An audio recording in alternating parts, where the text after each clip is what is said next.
Bonjour, voilà, une fois de plus, nous sommes là avec vous pour cette petite séance que nous allons étudier CHP. Donc, on savait que ce sont des compétences que tout manager, tout consultant paye, ou celui qui est là chargé des ressources humaines, celui qui a envie de devenir aussi assistant paye, assistant des ressources humaines, est censé savoir. Donc, sans plus tarder, on va aller très vite et on va aborder cela à tout à l'heure. Merci. Bonjour mes amis, on va rapidement voir un nouveau tutoriel sur le paramétrage du CSHPay. Alors, je vais ajouter, je vais voir avec vous comment vous pouvez utiliser CHPay. Déjà, vous notez vos notifications. Je vais préciser que c'est que le logiciel que vous voyez ici, c'est le logiciel qu'on a l'habitude de travailler, CH Comptabilité le plus souvent, mais cette fois-ci, nous allons voir les logiciels de la paye.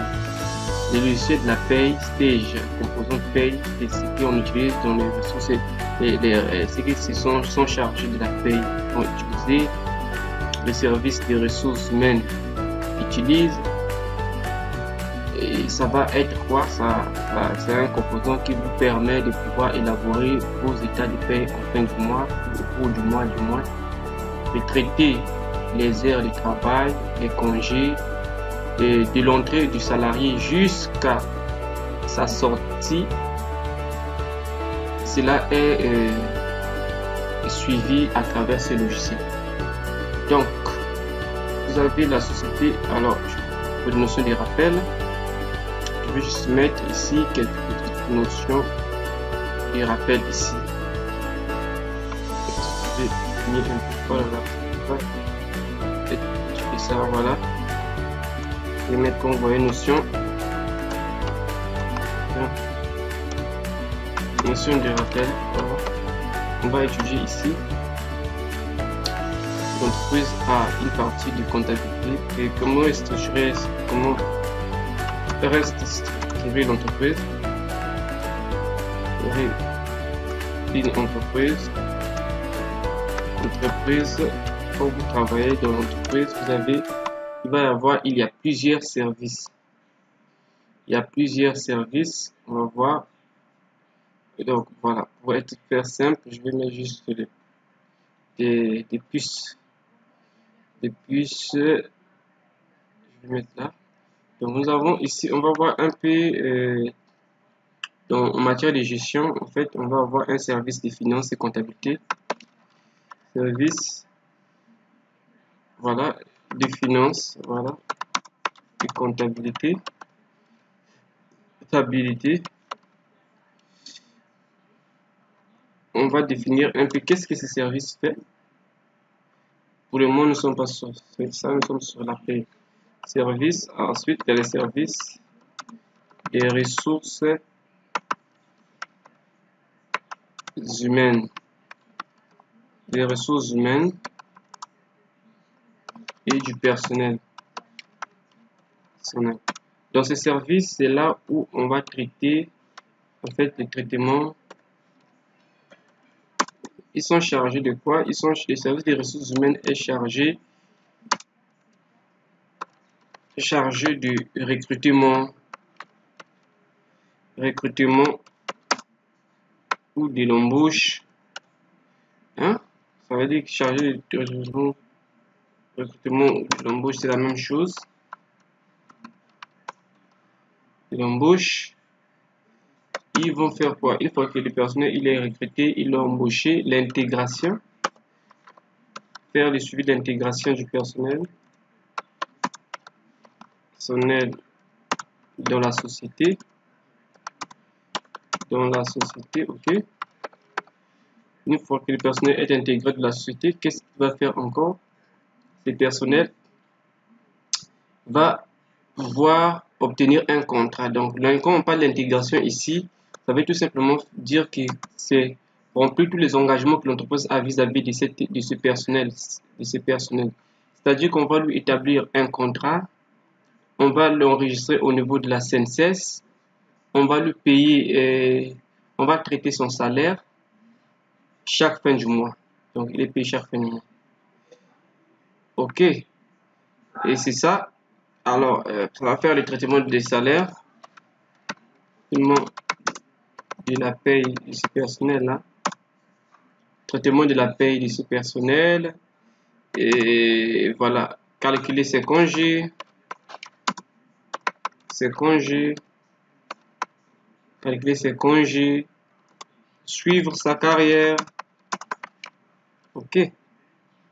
Donc, c'est ça les services du personnel. Suivre sa carrière, ainsi de suite. Donc, nous allons pas voir ici cette partie ici, la partie de traitement de la paye. Traitement de la paye, c'est que nous allons voir à travers ces logiciels CGP. Donc, je suis ici dans la société des cartes. Je vais d'abord fermer le fichier. Je le ferme ici, fermer, pour que je puisse vous expliquer un peu comment ça fonctionne de façon juste. Ce ne sera pas de façon intégrale, mais que vous puissiez avoir un aperçu de tous les composants, de tous les menus, des menus qui composent CGP. Donc, ici, CGP ici va permettre de pouvoir enregistrer le personnel dès son entrée.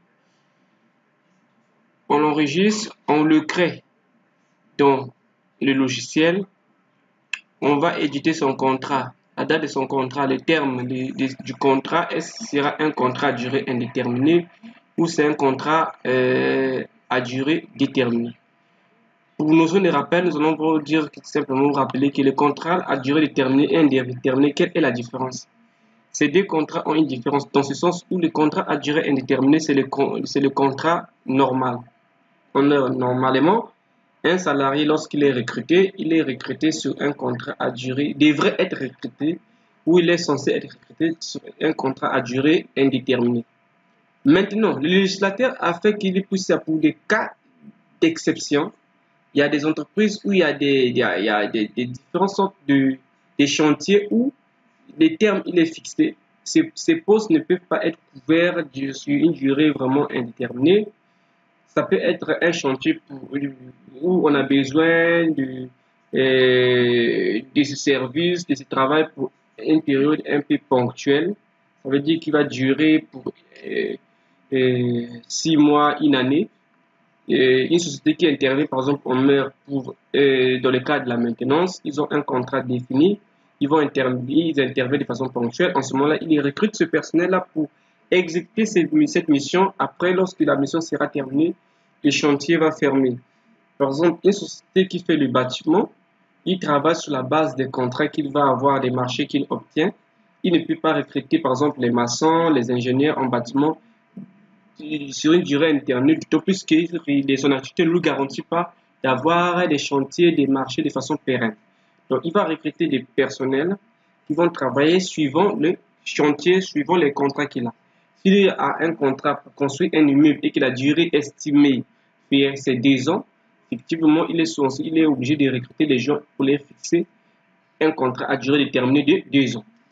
Donc, c'est pourquoi les législateurs avaient donné l'autorisation que puisse faire et mettre les contrats à durée déterminée dans les cas d'exception. Donc, les contrats à durée déterminée, c'est un contrat simplement d'exception, mais dont on a fixé un maximum, un seuil qu'on ne peut pas dépasser, c'est de 2 ans. Le renouvellement cumulé. OK. Une fois que j'ai donné un peu ces détails, maintenant, on va créer la société. Pour créer la société au niveau de ces logiciels Sage, c'est comme tout logiciel avant de l'utiliser dans Sage Comptabilité, que ce soit Sage Comptabilité, Sage Paye, Sage Commercial, tout ce qu'on appelle tout logiciel, il faut créer d'abord la société. Parce qu'on peut utiliser dans ce logiciel plusieurs sociétés. On peut gérer plusieurs sociétés à travers ce logiciel. Supposons que je suis un cabinet et que je traite plusieurs sociétés avec plusieurs sociétés. Je peux utiliser avec le même logiciel, mais sur plusieurs sociétés, sous plusieurs noms. Donc ici, j'ai créé ma société. Ici, je peux l'ouvrir comme ceci. S'il y a un dossier qui a déjà été créé, je vais venir sur Ouvert. Ouvrir pour rentrer dans le fichier destiné là où est logée ma société. En ce moment-là, quand j'ouvre, ça me renvoie directement à l'endroit et le répertoire où je vais retrouver ma société. Soit, je peux aussi créer, si je vais créer la société, en ce moment-là, je viens toujours sur cet onglet fichier. pour venir sur nouveau. En ce moment-là, quand je vais venir sur nouveau, je vais mettre les noms que je veux, dont je veux que ma société puisse avoir comme nom. Je vais donc saisir ces noms ici. En gardant bien évidemment ces préfixes-là vont rester. Ça va rester. Ça donne simplement on appelle c'est comme je vais dire, c'est des extensions qui fait que ce soit un fichier paye. Donc, je vais mettre le nom ici. Je vais mettre la société Délice. Société Delicia. Hein, je vais mettre Delicia simplement, par exemple, Delicia. Delicia Society. Society. Après, je vais cliquer sur enregistrer, ça va s'enregistrer simplement. Mais pour le moment, comme je n'ai pas besoin de ça, je n'ai pas besoin d'enregistrer une société parce qu'il y en a déjà qui est créé. Donc, je viens comme je vous ai monté ici, fichier, ouvrir. Quand tu viens sur ouvrir, en ce moment-là, je vais ouvrir une société qui est là. Delcart, j'ouvre. La société Delcart va, le fichier va s'activer, voilà. Le fichier va s'activer dans quelques minutes, voilà. Pour savoir que le fichier il est actif parce que les composantes, ça ne change pas. Vous voyez que c'est tout, ça reste les mêmes. En fait, ne regardez pas tous ces modules, tout cela, on n'en a pas besoin. Mais regardez par rapport ici, le nom du fichier que j'ai créé, ça va apparaître ici. Je paye de cette société ici. Ou ça va être en bas ici. Ça va être en bas ici. Fichier Delcart. Ça veut dire que l'extension c'est PRH. Ça veut dire que c'est le fichier de la paye. Le mois en cours, ça veut dire que c'est janvier. J'ai commencé, en fait, je l'ai déjà paramétré. Et ici, tu donnes la date. La date, c'est vraiment la date, là n'est pas correcte. On dit le 11 mai 2019, mais en réalité, nous sommes déjà le 12. Donc, un petit souci, mais c'est pas grave. Donc, voilà, la société de Delcart, il est là. Ok, la société, il est là. Alors, on va aller chercher à comment paramétrer la société Delcart. Qu'est-ce que je peux appeler par paramétrer? Paramétrer veut dire donner des informations, configurer les informations concernant cette société. Ça veut dire qu'il va falloir mettre le nom de la société. Sur tous les logiciels, on va avoir besoin de mettre le nom de la société, mettre les informations, les numéros de téléphone, les dirigeants, l'adresse mail, les sites et tout ça. Ce sont ces informations-là qui vont apparaître dans l'entête des bulletins de paie lorsque je vais imprimer les bulletins de paie. Donc, je paramètre ici en mettant l'entête ces noms. Tu viens sur en-tête. Alors, raison sociale, normalement, ici, des raisons sociales, je vais mettre, normalement, ça ne devrait pas être comme ça. Ça doit être juste.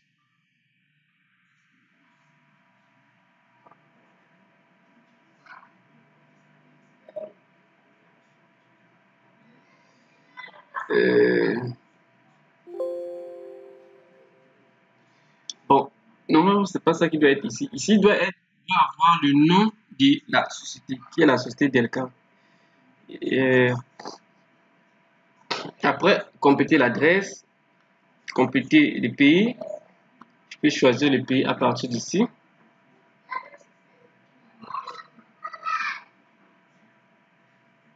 Ici, vous choisissez le pays. Je prends le Congo parce que je suis dans le cas où je suis au Congo. Ici, je mets le numéro de téléphone 04 101 68 43. Après, ici, je vais mettre password effectif du personnel. La forme juridique. SARL. Effectif, nous sommes à 30.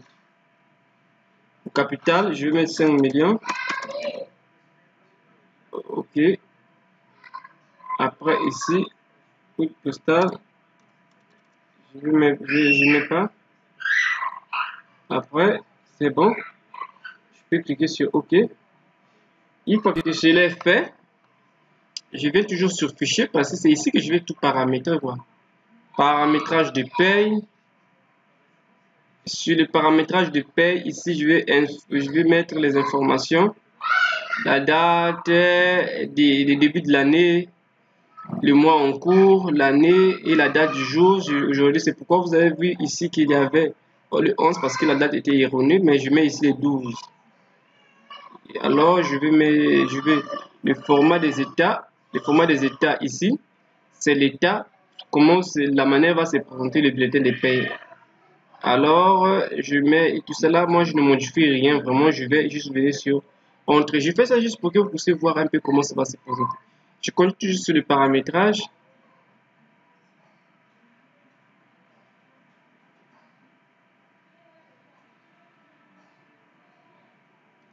Paramétrage de la peine envie, les libellés du groupe, grille de saisie, bulletin clarifié, bon, mot de passe de la société, ainsi de suite. Ok, bon, maintenant que je l'ai fait, j'ai fait déjà le paramétrage. Et je pense que c'est ça qui est essentiel. Paramétrage des bulletins, on a déjà, je l'ai déjà fait. C'est bon. J'ai déjà paramétré les bulletins. J'ai paramétré la société. Après, nous allons partir sur les éléments de base qui constituent, qui fait le traitement de la paie. Ces éléments de base, on va les trouver au niveau du menu liste. Dans ce menu liste, on va avoir les fiches du personnel. C'est ici que je vais renseigner tout le personnel qui se trouve, qui travaille dans ma société. Je vais mettre les fondamentaux, les rubriques, les constantes. Qu'est-ce qu'une constante? Ce sont des éléments qui vont constituer les calculs de la paie. Donc, ça, les constantes. Et nous avons des rubriques, des variables. Tous ces éléments, ici, on le verra un peu plus tard. Ici, je suis en train de mettre juste les fondamentaux. Pour notre petit tutoriel de ce jour, on va voir comment on peut renseigner, faire. J'ai paramétré ma société. Maintenant, je vais mettre les personnels. Je vais mettre je vais enregistrer l'effectif, mon personnel dans la société. Donc, je viens sur la liste des salariés. Après, je viens sur créer. Je crée ici. Ça va me demander un certain nombre de renseignements que je dois remplir. Je vais renseigner. Alors, c'est ces informations-là qui seront enregistrées, qui me permettront par la suite de pouvoir faire la paie. Parce que je ne peux pas faire la paie des gens qui ne sont pas enregistrés dans mon logiciel. Pour commencer, qu'est-ce que je vais renseigner ici? C'est l'état civil. L'état civil, c'est des informations vraiment propres de la personne, c'est-à-dire l'immatriculation de la personne, son nom, sa civilité et sa fonction, son prénom, ainsi de suite. S'il est célibataire, je vais mettre. S'il est marié, je mettrai. Nombre d'enfants, je mettrai. Je peux mettre les photos des enfants et ses photos à lui. La date du début d'embauche, et ainsi de suite, sa nationalité. C'est ça qui est ici. Après, je vais mettre ses coordonnées. Bon, ce qui est bizarre, c'est que je ne peux pas avancer sur ça. Je vais mettre les coordonnées. Je vais enregistrer aussi pour les contrats. Je vais enregistrer le poste qu'il va occuper, les congés, les compétences et ainsi de suite. J'espère que ce tutoriel vous a plu. Pour un début, vous savez déjà comment entrer sur Sage, paye, comment créer la société, comment enregistrer, paramétrer la société, comment traiter, créer le personnel. Quoique on n'a pas encore fait un premier exemple, mais on va le faire quand même. Rapidement, on va faire 0, 0, 1.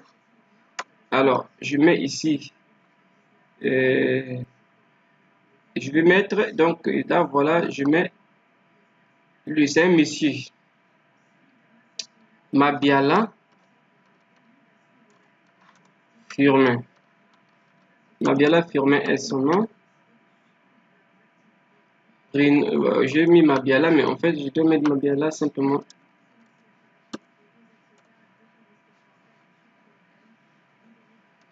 Firmin.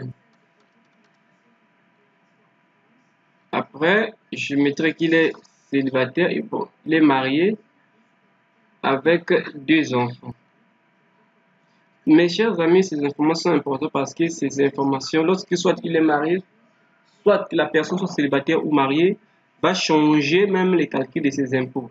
Il y a plusieurs éléments qui vont être pris en compte. Donc, c'est pourquoi c'est très important de préciser vraiment le statut de la personne célibataire. On appelle le statut matrimonial. Date de naissance, je vais choisir ici. Il est né, je vais voir. C'est Mabiala est né peut-être en 90. Oh, qu'est-ce que j'ai dit? 90. C'est en 90. Voilà. Né en 90. Dans quel pays? Il est de quel pays? Je vais mettre. Il est. Choisis n'importe quel pays ici, hein, du Bénin, vous bon, c'est la Belgique qui est en face de moi. Je prends la Belgique. Commune, je ne sais pas, nationalité. Je vais prendre toujours belge.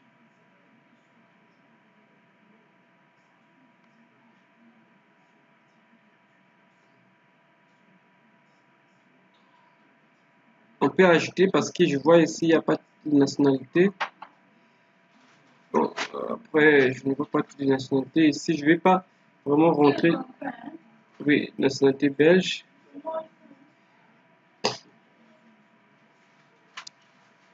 J'ai mis. Après, je pense que c'est bon. Je peux aller sur les coordonnées. Adresse.